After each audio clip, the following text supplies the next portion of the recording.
ওরে মুসলমান ইমানদার আল্লাহর গোলাম, সৃষ্টিগতভাবে হালাল, কিন্তু পদ্ধতি অবলম্বন করার কারণে হালাল বস্তুটাও বান্দার জন্য হারাম হয়ে যায়। উদাহরণ দিলে বুঝবেন, গরুর গোশত হালাল না হারাম? সৃষ্টিগতভাবে এটা হালাল, কিন্তু কোন মানুষ যদি চুরি করে গরুর গোশত খায়, হালাল না হারাম? তাহলে পণ্য হালাল, তার পদ্ধতির সিস্টেম হইল হারাম। এই জন্য হালাল পণ্যটাও চুরি করে খাওয়ার কারণে হারাম হয়ে গেছে। কথা মনে হয় বুঝেন নাই? তাহলে আমাদের সমাজে মুসলমান যারা সুদ খায়, ঘুষ খায়, হারাম ভাবে টাকা উপার্জন করে, তারাও কিন্তু বাজারে যাইয়া ভালো ভালো হালাল বস্তু ক্রয় করে, দামিটাই ক্রয় করে। খোদার কসম, হারাম ভাবে উপার্জন করিয়া সুদ আর ঘুষ খাইয়া তুমি যত হালাল পণ্য পেটের মধ্যে ঢুকাও, ওটাও তোমার হারাম, কারণ উপার্জনের টাকাটা হারাম। আল্লাহ রাব্বুল আলামিন আমাদেরকে আমৃত্যু হালাল সম্পদ এবং হালাল বস্তু খাওয়ার তৌফিক দান করেন। আরো জোরে বলেন আমিন। ভাইরা আমার, গভীর মনোযোগ। আমি গত সপ্তাহে বলেছিলাম, বান্দা যখন হালাল খায়, হালাল খাওয়ার দ্বারা তার নূর পয়দা হয়, ইবাদতের মজা বেড়ে যায়, ইমানি শক্তি বেড়ে যায়, মনের মধ্যে শরীরের মধ্যে আরাম তৈরি হয়, সমাজের মধ্যে সম্মান তৈরি হয়। কিন্তু বান্দা যখন হারাম খায়, চাঁদাবাজি করে, লুটপাট করে, টেবিলের নিচে দিয়া সুদ খায়, ঘুষ খায়, ওই ব্যক্তি এলাকার মধ্যে যত টাকাওয়ালা হোক, বাড়িওয়ালা হোক, মানুষের সামনে, মানুষের চোখে ওই ব্যক্তিটা হলো দোষী। কাছে কাছে বলে না, দূরে দূরে বলে তা হারাম কর, সুদ খোর। একটা মানুষের বাড়ি নেই, ঘর নাই, সৎভাবে চলে, এলাকার মধ্যে শাল্লির ব্যবস্থা হইলে তাকে কেউ ডাকে না, বড়লোক বিবাহ শাদীর অনুষ্ঠানও তাকে দাওয়াত দেয় না, কিন্তু তারপরও দূরে দূরে মানুষ বলে ওই লোকটা রিস্কা চালাইয়া খায়, 5 ওয়াক্ত নামাজ পড়ে, লোকটা খুব সৎ। কথা কয় না? অথচ সামাজিকভাবে তাকে কেউ ডাকে না, দূরে দূরে ওই ব্যক্তিগুলাই বলে লোকটা খুব ভালো, লোকটা খুব সৎ। এই জন্য মুসলমান ইমানদার আল্লাহর গোলাম, দাউদ আলাইহিস সালামের একটা বাণী পড়েছিলাম। দাউদ আলাইহিস সালাম আল্লাহর কাছে দোয়া করতেন, আল্লাহ গো, 4টা বস্তু তুমি আমাকে দান করো, আর 4টা বস্তু থেকে তুমি আমাকে হেফাজত করো। কয়টা? দাউদ আলাইহিস সালাম আল্লাহর কাছে দোয়া করে, ও দয়ার মালিক, 4টা বস্তু আমি তোমার কাছে চাই, আর 4টা বস্তু থেকে আমি তোমার কাছে পানা চাই, আশ্রয় চাই। দাউদ আলাইহিস সালাম 4টা বস্তু যেটা আল্লাহর কাছে চাইছেন, দোয়া করেছেন, তার 1 নম্বর হলো আল্লাহর কাছে দাউদ পয়গম্বর বলতেন, আল্লাহ আমার জিহ্বাটা তুমি জিকিরকারী জিহ্বা বানায়া দাও। 2 নম্বর দাউদ পয়গম্বর আল্লাহর কাছে দোয়া করতেন, ও আমার মালিক, আমার হৃদয়টা তুমি শুকরকারী হৃদয় বানায়া দাও, তোমার প্রশংসাকারী হৃদয় বানায়া দাও। 3 নম্বর দোয়া করতেন দাউদ পয়গম্বর, আল্লাহ আমাকে তুমি ধৈর্য সহনশীল শরীর দান করো। সুবহানাল্লাহ। 4 নম্বর দাউদ পয়গম্বর আল্লাহর কাছে দোয়া করতেন, আল্লাহ তুমি আমাকে এমন স্ত্রী দান করো, এমন স্ত্রী দাও যে স্ত্রী আমাকে দুনিয়া এবং আখিরাতের জন্য সহযোগিতা করবে, আমার কল্যাণের জন্য সহযোগিতা করবে। আল্লাহু আকবার। 1 নম্বর কি, আল্লাহ তুমি আমার জিহ্বাটা জিকিরকারী জিহ্বা বানায়া দাও। 2 নম্বর, আল্লাহ তুমি আমার দিলটা, আমার হৃদয়টা তোমার প্রশংসা করনেওয়ালা, তোমার শুকর করনেওয়ালা দিল বানায়া দাও। 3 নম্বর, আল্লাহ আমার শরীরটা, আমার বডিটা ধৈর্য আর সহনশীলতায় দান করো। 4 নম্বর, আল্লাহ তুমি আমাকে এমন স্ত্রী দাও যে স্ত্রী আমাকে দুনিয়া এবং আখিরাতের কাছে সহযোগিতা করবে। এই চারটা বস্তু দাউদ পয়গম্বর আল্লাহর কাছে চেয়েছেন। আল্লাহর কাছে দাউদ পয়গম্বর পানা চেয়েছেন। তার মধ্যে এক নম্বর, যেই চারটা বস্তু থেকে দাউদ পয়গম্বর আল্লাহর কাছে পানা চেয়েছেন, তার মধ্যে এক নম্বর হলো, আল্লাহ তুমি আমাকে এমন সন্তান দিও না যেই সন্তান আমাকে হুকুম জারি করে, আমাকে হুকুম দেয়, এমন সন্তান তুমি আমাকে দান কইরো না। আল্লাহ তুমি আমাকে এমন সন্তান দিও না যেই সন্তান আমাকে হুকুম জারি করে, আমার উপর হুকুম দেয়। তার মানে হলো অবাধ্য সন্তান, যেই সন্তান আমার জাহান্নামে যাওয়ার কারণ হবে, যেই সন্তান আমার ঘরের মধ্যে আযাবের কারণ হবে, যেই সন্তান সমাজের মধ্যে অভদ্র হবে। আল্লাহ গো, এমন সন্তান তুমি আমাদেরকেও দিও না। জোরে বলেন আমিন। দুই নম্বর, দাউদ পয়গম্বর আল্লাহর কাছে আশ্রয় চায়, আল্লাহ এমন স্ত্রী তুমি আমাকে দিও না যেই স্ত্রী বার্ধক্য আসার আগে আমাকে বৃদ্ধাখানায় পৌঁছায়া দেয়, আমাকে বুড়া বানায়া দেয়। এমন স্ত্রী তুমি আমাকে, ও আল্লাহ এমন স্ত্রী দান কইরো না যে স্ত্রী আমাকে বার্ধক্য আসার আগে আমাকে বৃদ্ধ বানায়া দেয়, আমাকে বুড়া বানায়া দেয়। এমন স্ত্রী আমাদের সমাজে আছে না নাই?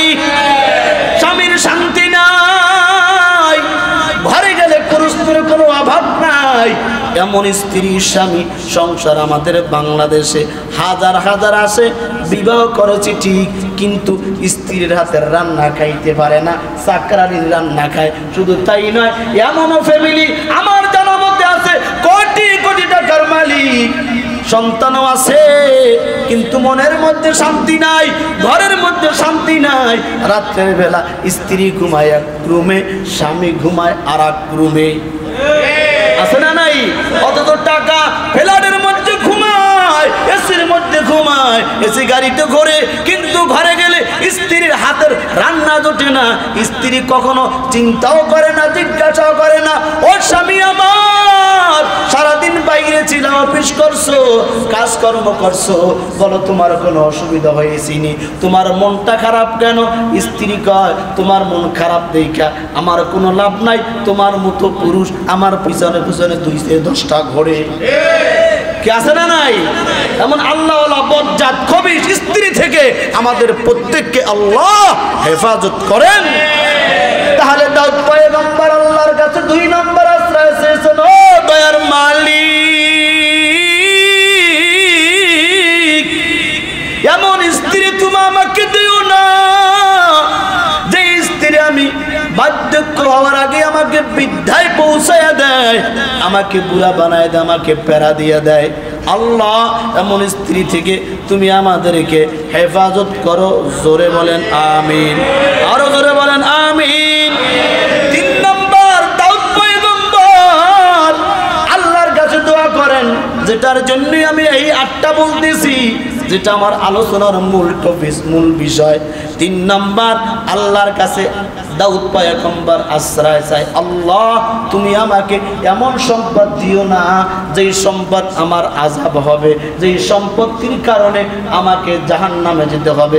আল্লাহ এমন সম্পত্তি তুমি আমাকে দিও না যেই সম্পত্তি দ্বারা দুনিয়ার মানুষের কোনো কল্যাণ হবে না। আল্লাহ এমন সম্পত্তি তুমি আমাকে দিও না যেই সম্পত্তি দ্বারা দুনিয়ার মানুষের কোনো কল্যাণ হবে না।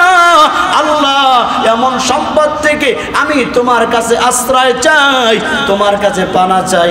আমরাও আল্লাহর কাছে বলি, আল্লাহ এত সম্পত্তি দরকার নাই যে সম্পত্তির কারণে মানুষ মারামারিতে লিপ্ত হয়, এমন সম্পত্তির দরকার নাই যে সম্পত্তির কারণে ভাই ভাই খুন হয়ে যায়। আল্লাহ এমন সম্পত্তির দরকার নাই যে সম্পত্তির কারণে আল্লাহ স্বামী স্ত্রীর মধ্যে দ্বন্দ্ব সৃষ্টি হয়ে যায়। আল্লাহ এমন সম্পত্তি তোমার কাছে চাই না যে সম্পত্তির কারণে পিতা পুত্রের মধ্যে দ্বন্দ্ব লেগে যায়। আল্লাহ এমন সম্পত্তি চাই না যে সম্পত্তির দ্বারা সমাজের মানুষ জিনার দিকে দৌড়াবে, সুদের দিকে দৌড়াবে, ঘুষের দিকে দৌড়াবে, চাঁদাবাজির দিকে দৌড়াবে, অন্যায়ের পথে দৌড়াবে, এমন সম্পত্তি তুমি আমাদেরকে দান কইরো না। জোরে বলেন আমিন, হাত তুলে বলেন আমিন।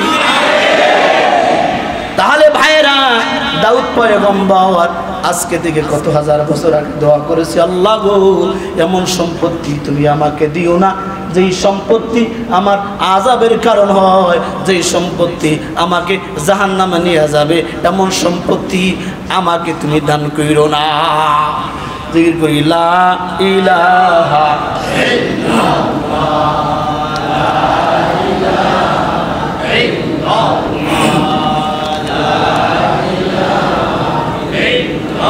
ইল্লাল্লাহ, লা ইলাহা ইল্লাল্লাহ, লা ইলাহা ইল্লাল্লাহ, লা ইলাহা ইল্লাল্লাহ, লা ইলাহা ইল্লাল্লাহ, লা ইলাহা ইল্লাল্লাহ, লা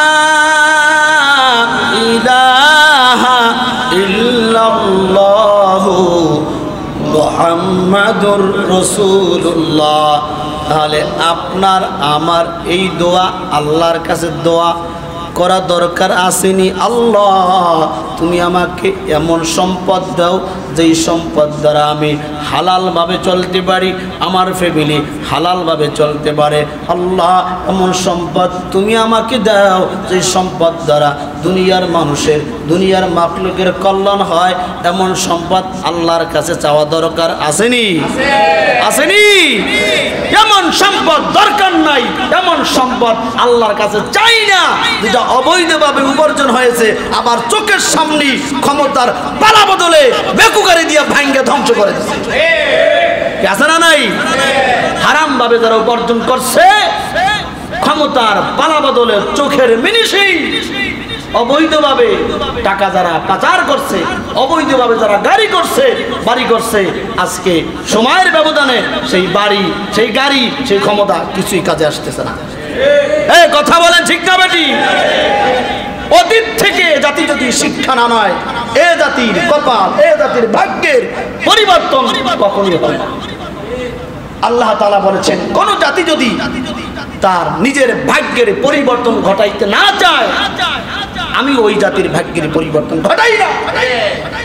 কিন্তু আমরা বোকার দল, আমরা ঘুরে ফিরে বারবার সেই পিছলি পথই আবার পাওয়ার। আমরা বোকার দল, পিছলি পথই বারবার যাই। আল্লাহ আমাদেরকে বোঝার তৌফিক দান করেন, জোরে বলেন আমিন। সম্পত্তি কামাইবেন তো ভালো করে চিন্তা করবেন, সম্পত্তি আপনার দুনিয়াও গজব, আখিরাতেও গজব। হালাল হারাম না মানিয়া কত টাকা করছো কামাই, এত টাকা রাখবা কোথায়, কাপনের তো পকেটে নাই।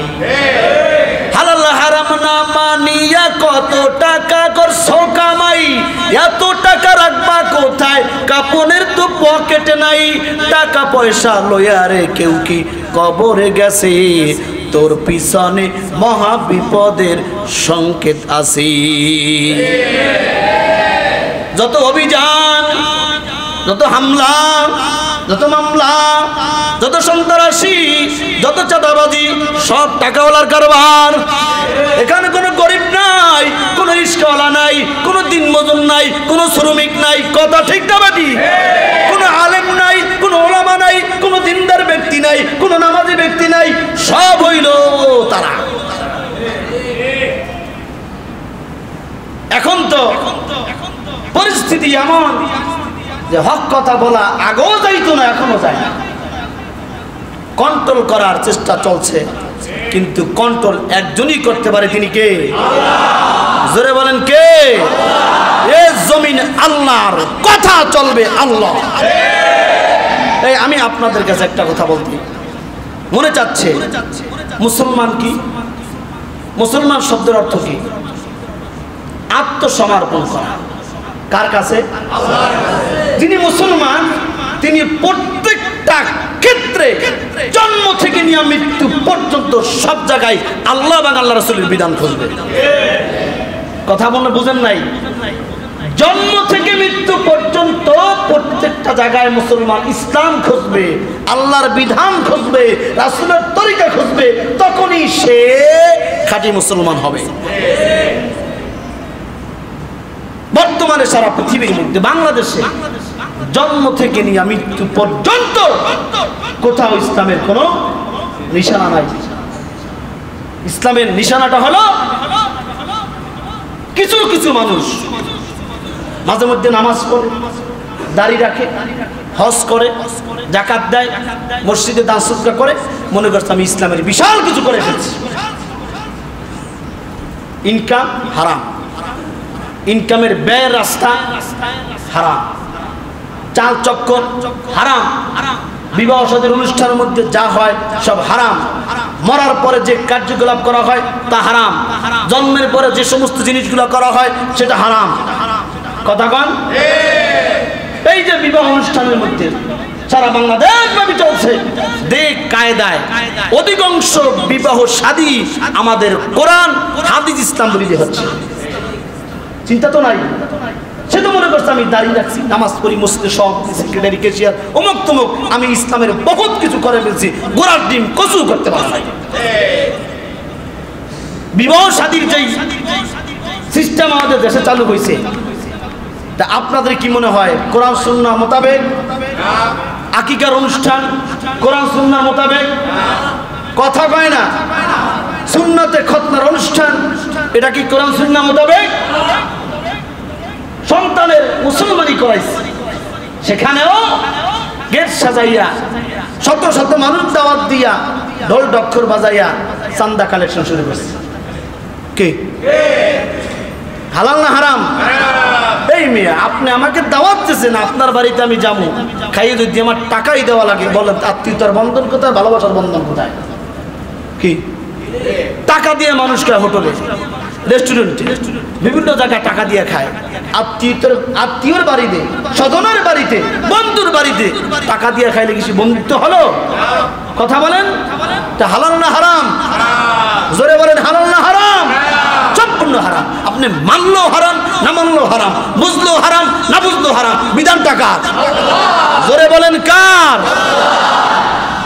আল্লাহর বিধান আপনি মানেন না, সেক্ষেত্রে আপনার ঈমান যাবে না।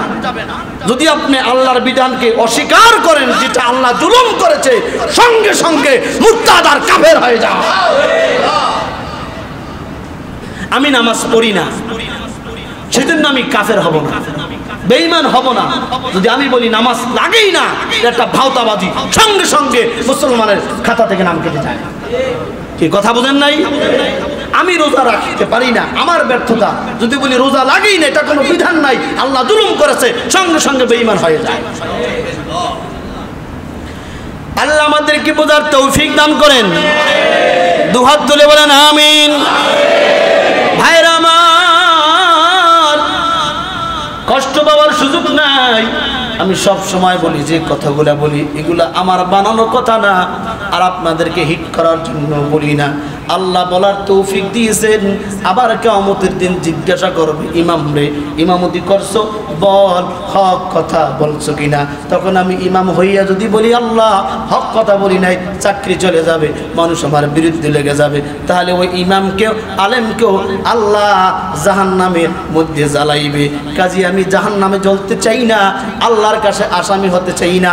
আমি আল্লাহর বিধানটা আমার বিধান না, ইসলামের বিধানটা আপনাদেরকে বুঝাবার জন্য বলি, মানার জন্য বলি। আল্লাহ আমাকে আপনাদের সবাইকে বোঝার আমল করার তৌফিক দান করেন। আরো জোরে বলেন আমিন। তাহলে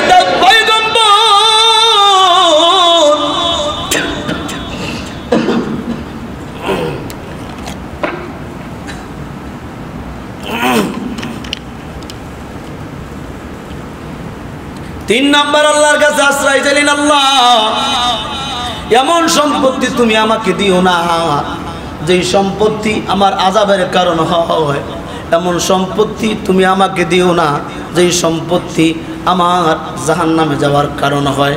4 নাম্বার, দাউদ পয়গম্বর আল্লাহর কাছে দোয়া করে আশ্রয় চাইতেছে, আল্লাহ এমন প্রতিবেশী থেকে তুমি আমাকে রক্ষা করো, হেফাজত করো, যেই প্রতিবেশী আমার গোপন কিছু, আমার ভালো কিছু দেখলে সঙ্গে সঙ্গে গোপন করে দেয়, আমার খারাপ কিছু দেখলে সাথে সাথে প্রকাশ করে দেয়। কি এমন প্রতিবেশী, এমন চরিত্রের মানুষ বাংলাদেশে নাই? আমার ভালো জিনিসটা তার চোখে বাজে না, গোপন করে, ভালো দেখলেও কয় দেখি নাই। যদি আমার থেকে অজান্তে কোনো খারাপ কাজ প্রকাশ পেয়ে যায়, আমি নিজে জানার আগেও ওইটা সমাজের মধ্যে প্রকাশ হয়ে যায়। আল্লাহ এমন মানুষ, এমন প্রতিবেশী থেকে আমাকে তুমি আশ্রয় দান করো, আমাকে তুমি হেফাজত করো। ও মুসলমান ইমানদার আল্লাহর গোলাম, ভালো করে বুঝবেন, আমরা মানুষের ভালোটা গোপন করব না, বরং ভালোটা প্রকাশ করব। আমরা মানুষের খারাপটা প্রকাশ করব না, আমরা মানুষের খারাপটা গোপন রাখবো। পয়গম্বর বলেন, যেই মুসলমান, যেই আমার উম্মাত, দুনিয়ার মধ্যে কোনো মুসলমান, মুসলমানের ভাই, কোনো উম্মাত, কোনো মুসলমানের, কোনো উম্মাতের যদি দোষ গোপন রাখে, কিয়ামতের দিন আল্লাহ তাআলা ওই বান্দার বড় বড় দোষগুলা গোপন রাখবি। আমরা যদি দুনিয়ার মানুষের দোষ গোপন রাখি, আমি যদি আমার ভাইয়ের দোষ গোপন রাখি, কিয়ামতের দিন আল্লাহ আমার দোষ গোপন রাখবে। কিন্তু আমাদের চরিত্র হলো ওই যে দাউদ পয়গম্বর আল্লাহর কাছে আশ্রয় চাইছে, আল্লাহ এমন প্রতিবেশী থেকে তোমার কাছে আশ্রয় চাই, যেই প্রতিবেশী আমার ভালো কিছু দেখলে গোপন করে আর খারাপ কিছু দেখার সঙ্গে সঙ্গে প্রকাশ করে দেয়। কি আছে না নাই? আমাদের সমাজের মধ্যে এই সমস্ত মানুষের সংখ্যাই বেশি। এত ভালো কথা বলি, এত ভালোভাবে বুঝাই, কিছু মানুষের ইমামের কোনো ভালো গুণই তার চোখে পড়ে না। কি আছে না নাই? ইমামের কোনো ভালো গুণ চোখে পড়ে না, নামাজি ব্যক্তির ভালো কোনো গুণ তার চোখে পড়ে না, সৎ ব্যক্তির ভালো কোনো গুণ তার চোখে পড়ে না। শুধু বদনাম, এটা করছে, ওটা করছে, এই জায়গায় গেছে, ওই জায়গায় গেছে, মেয়ে এইটা করছে, ছেলে ওইটা করছে। এমন চরিত্রের মানুষ আছে না নাই? এ মুসলমান, এমন চরিত্রের মানুষ আমরা হতে চাই না। আমরা এমন চরিত্রের মানুষ হতে চাই, আমাদের চরিত্র দ্বারা শুধু মানুষ না, অন্যান্য মাখলুকের জন্য যেন শান্তি পায়, আশ্রয় পায়। আল্লাহর কাছে দোয়া করি, আল্লাহ তুমি আমাদেরকে উত্তম চরিত্রওয়ালা বানায়া দাও।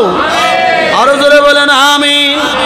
ভাইয়েরা আমার, বলতেছিলাম কিয়ামতের দিন আমার আল্লাহ বান্দাকে 5 প্রশ্ন করবে। তার মধ্যে 3 নাম্বার প্রশ্ন, বান্দা বলো তুমি তোমার সম্পদ কিভাবে আয় করেছো? এই সম্পদ আয়ের হিসাব আল্লাহর কাছে দেওয়া লাগবে কি লাগবে না? আরো জোরে বলেন। প্রতিটা সম্পদ হিসাব আল্লাহ তাআলা নেবে। এই মুসলমান যখন ঘুমাইতে যান, এত টাকা, এত পয়সা, এত বাড়ি, এত ঘর, এত ক্ষমতা, এত সম্পদ, ঘুমাইতে যাওয়ার সময় চিন্তা করবেন, আমার দাদা, আমার দাদা, আমার দাদি, আমার নানা, আমার পূর্বপুরুষ, তারা কই? তারা তো কেউ নাই। তারা তো আমার এই বাড়ির মধ্যে, আমার বংশের মধ্যে বসবাস করত, কিন্তু আজকে তো তাদের কোনো নাম নাই, নিশানাও নাই। আমারও তো জীবনে এমন একটা সময় আসবে, আমি যত টাকার মালিক হই, যত ক্ষমতার মালিক হই, আমার নাম নিশানাটাও কিন্তু দুনিয়ার মধ্যে থাকবে না। ওরে মুসলমান, হারাম পথে যাওয়ার আগে মোরাকাবা করবেন, হারাম পথে যাওয়ার আগে চিন্তা করবেন, এখন যদি আমি মরিয়া যাই, আমার সম্পদের কানাকড়িও আমার কবরে যাবে না। মোরাকাবা করে চিন্তা করবেন, এখন আমার মৃত্যু হয়ে গেছে, আমার নামটা মসজিদের মাইকে এলান হয়ে গেছে, আমি যে খাটের মধ্যে ঘুমাইতাম, মৃত্যু হওয়ার সঙ্গে সঙ্গে ওই খাট থেকে আমাকে নামাইয়া আমার মাথার মধ্যে আমি যেই বালিশটা ব্যবহার করতাম, ওই বালিশটা আমার মাথা থেকে সরাইয়া আমি যেই সুন্দর কম্বল আর খেতা ব্যবহার করতাম, ওইটা সরাইয়া পুরান একটা চাদর দিয়া আমার শরীরটা ঢেকে দিয়েছে। গ্রামবাসী, আত্মীয় স্বজন আমাকে দেখার জন্য আসি, কান্না করে 2 ফোঁটা চোখের পানি ফেলে বলে, আমার দাদার, আমার ভাইয়ের মুখের কাপড়টা একটু সরাও, একবার দেখার পরে আর দ্বিতীয়বার দেখে না। তোমার জন্য কোনো মানুষ দৌড়াবে মসজিদে এলান করার জন্য, তোমার জন্য আমার জন্য কোনো মানুষ দৌড়াবে দোকানে সাদা মার্কিন কাপড় কেনার জন্য, আবার কিছু মানুষ তোমার আমার জন্য এমন এক জায়গায় ঘর নির্মাণ করার জন্য দৌড়াবে যেই জায়গায় মানুষ দিনের বেলাও যায় না। তোমার আমার গোসল কমপ্লিট হয়ে যাবে, শত শত মানুষ তোমার আমার জানাজায় উপস্থিত হবে। মুর্দার তখন মনে করে এতগুলা মানুষ আমার জানাজায় উপস্থিত হয়েছে, সবাই মনে হয় আমার সাথে কবরে যাবে, কিন্তু জানাজার সালাম যখন ডানে আর বামে ফিরানো হয়, কিছু মানুষ বাদ দিয়া অধিকাংশ মানুষই যার যার কর্মে কাজের মধ্যে চলে যায়। কয়েকজন মানুষ কবরে যায়, 6 জন 8 জন লোক খাট্টিটা ধরে, কবরের বাসি নেয়। মুর্দায় মনে মনে ভাবে এই 6 জন লোক মনে হয় আমার সাথে আমার কবরে যাবে। খাটটা যখন কবরের বাসে রাইখা 6 জন মানুষ থেকে 4 জন মাইনাস হইয়া 2 জন মানুষ কবরে নামে, তখন মুর্দা ভাবে এই 2 জন মানুষ সময় আমার কবরে যাবে। কিন্তু ওই 2 জন মানুষ যখন পায়ের বান মাথার বানার কোমরের বান খুইলা দিয়ে লাফ দিয়া উঠে যায়, উঠে যায় যখন বাজার মাটি দিয়া চাপা দেয়, হাদিসের মধ্যে পয়গম্বর বলেন ওই সময় মুর্দা এমন ভাবে চিৎকার দেয়, হায় আমার ভাই কই, হায় আমার বাবা কই, আমার মা কই, আমার আত্মীয় কই, আমার স্বজন কই, কই আমার ভালো গাড়ি কই, আমার বন্ধু কই, আমার বান্ধব। পয়গম্বর হাদিসের মধ্যে বলে 2 জন মানুষ যখন মাথার বানার পায়ের বানার মাজার বান সাইরা লাফ দিয়ে উঠে যায়, এমন ভাবে মুর্দার চিৎকার দেয়, ওই চিৎকার যদি দাঁড়ানো অবস্থায় মানুষগুলা শুনত, পয়গম্বর বলেন ওই মানুষগুলা দুনিয়ায় আর কোনোদিন সংসার করতে পারত না, বেকার হয়ে যাইত। ওই মানুষগুলা চিৎকার শুনতে পায় না, ফেরেশতার জিন জাতি শুনতে পায়। এই জন্য মুসলমান ভাইরা আমার, যুবক ভাইরা আমার, ও বৃদ্ধ ভাইরা, বাবাজিরা আমার, হাত দিয়ে বলি হারাম বস্তু খাওয়ার আগে, হারাম সম্পত্তি উপার্জন করার আগে চিন্তা করবা এই সম্পদ নিয়ে আমি কবরে যেতে পারবো না। খুদা না গাছটা বেনাবাজি না ফারমান হইয়া কবরে গেলে বন্ধু বান্ধব কেউ যাবে না, তোমার আমার লাশটা ওই কবরে রাখার সঙ্গে সঙ্গে বেনাবাজি বেঈমান হারাম করে কবরে 99 সাপ আল্লাহ জাহান্নামের আগুনে সে কবরটা ভরে যাবে। বেনামাজি হারাম করে ওই কবরে এমন ভাবে চাপ দেবে, আল্লাহ এমন ভাবে চাপ দেবে এক পাথরের হাড্ডিগুলো অপর পাথরে ঢুকে যাবে। হারাম করবে ইমান বেনামাজি কবরে চিৎকার করে বলবে বাঁচাও বাঁচাও। ওই সময় তোমার আমার চিৎকার কেউ শুনবে না, কাজে তুমি আমি কবরে জাহান্নামের আসামি হতে চাই না। এই জন্য যুবক ভাইরা, বিরুদ্ধ বাবাদেরা, দুনিয়ার সম্পত্তির পাগল হয়ে লাভ নাই। ওই সম্পত্তির পাগল হও যেই সম্পত্তি হালাল, ওই বস্তুর পাগল হও যেই বস্তু হালাল। নামাজ পড়ো, রোজা রাখো, হজ যাও, যাকাত দাও। ওরে মুসলমান, হালাল বস্তু না খাইলে, হালাল সম্পত্তি উপার্জন না করলে কোন নামাজ, রোজা, দান, সদকা কবুল হবে না। এই জন্য আল্লাহর কাছে জুমার মসজিদে 2 হাত তুলে, 2 হাতটা তোলেন আল্লাহর দিকে, আল্লাহ জোরে একটা আমার মালিককে জোরে ডাক দেন, আল্লাহ মৃত্যু পর্যন্ত হালাল বস্তু খাবার এবং হালাল সম্পদ উপার্জন করার তৌফিক দান করো। আরো জোরে বলেন আমিন। আল্লাহ মৃত্যু পর্যন্ত আপনা থেকে আপনা হারাম থেকে তুমি আমাদেরকে বাঁচাও, জোরে বলেন আমিন। তাহলে 3 নম্বর প্রশ্ন, সম্পদ কিভাবে তুমি আয় করছো।